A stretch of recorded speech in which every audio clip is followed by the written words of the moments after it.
بسم اللہ الرحمن الرحیم، تبت یدا ابی لہب وتب، بالکل ابتدائی زمانے کی صورت ہے۔ ٹوٹ گئے ہاتھ ابو لہب کے اور وہ برباد ہو گیا خود۔ واقعہ یہ ہے کہ جب حضور پر وہ آیت نازل ہوئی جو ہم نے پڑھی ہے سورہ ہجر میں، فاصدع بما تؤمر، پہلے 3 سال تک آپ نے دعوت جو دی ہے وہ لو کی، جسے ہم کہیں گے، کبھی بھی آپ کی دعوت انڈر گراؤنڈ نہیں تھی، اس کو تو سمجھ لیجئے، یہ تو لفظ استعمال کرنا ہی غلط ہے، لو کی۔ اور لو کی میں کیا تھا؟ پرسنل تعلق، پی پی کالز، لوگوں سے جن سے بھی تعلقات تھے، انفرادی گفتگو میں آپ اپنی دعوت پیش کر رہے تھے۔ پھر حکم آ گیا فاصدع بما تؤمر، اب ڈنکے کی چوٹ کہیے۔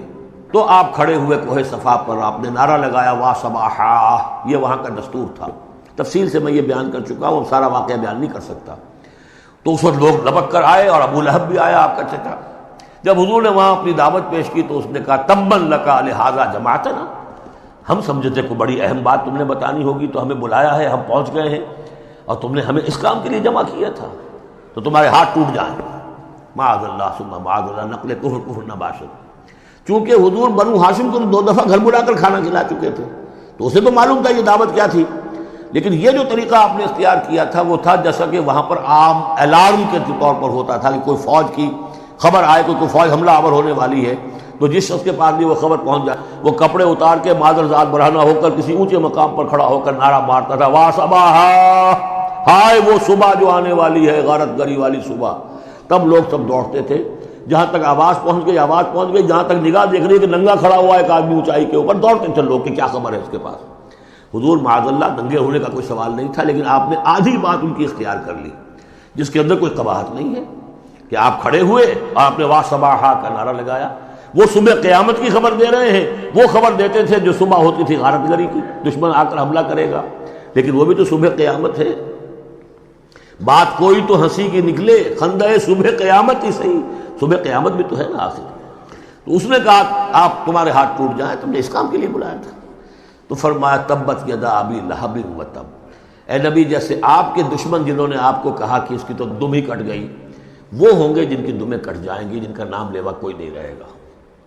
اسی طریقے سے جس نے کہا ہے کہ آپ کے ہاتھ ٹوٹ جائیں، ہاتھ اس کے ٹوٹ گئے۔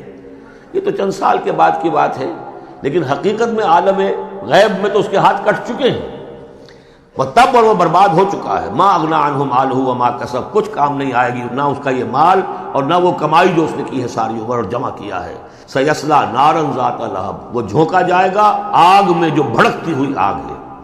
اور لہب کا لفظ جو ہے اس کے اپنے نام میں بھی شامل تھا، یہ صنعت لفظی کہلائے گی، ابو لہب، کیونکہ وہ بہت ہی سرخ و سفید رنگت کا، بہت جیسے کہ انگارے جیسا اس کا رنگ تھا، اور آنکھیں بھی بڑی بڑی تھی، نہایت حسین و جمیل انسان تھا، اور اس کی بیوی بھی ام جمیل تھی، بہت ہی خوبصورت عورت تھی، اور یہ دونوں جو ہے یہ سمجھیے کہ بڑی ایلیٹ کلاس تھی اس معاشرے کی۔ اس کے پاس منصب تھا، یہ خزانہ، وزیر خزانہ تھا حرم کا، چنانچہ اس کے بارے میں مشہور تھا کہ اس میں سے اس نے سونے کے بنے ہوئے ہرن چرا لیے ہیں۔ اخلاقی طور پر اس کا جو ہے وہ بدنامی اس درجے کی تھی، لیکن یہ کہ حرم کا خزانہ جو تھا وہ اس کی تحویل میں تھا، تو بڑا اونچا منصبدار تھا۔ تو اس کے لیے یہ کہا کہ جیسے یہ دہکتا ہوا انگارہ ہے، اس کو رنگ ہم نے دیا ہے، ایسی ہی دہکتی ہوئی آگ میں ہم اس کو جھونکیں گے، وامرأتہ، اور اس کی بیوی کو بھی۔ کیوں؟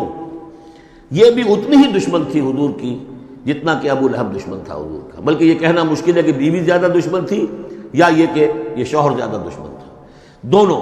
اور میں بتا چکا ہوں آپ کو سورہ تحریم میں جو 3 مثالیں آئی تھیں، بہترین عورت بدترین مرد کے گھر میں، فرعون کی بیوی آسیہ، بدترین عورتیں بہترین لوگوں کے گھر میں، بیوی حضرت نوح کی اور بیوی حضرت لوط کی، ایک وہ جو نیک سرشت تھی اور نبی کی گود میں پلی، وہ حضرت مریم سلام علیہا، اور یہ بدترین شوہر اور بدترین بیوی۔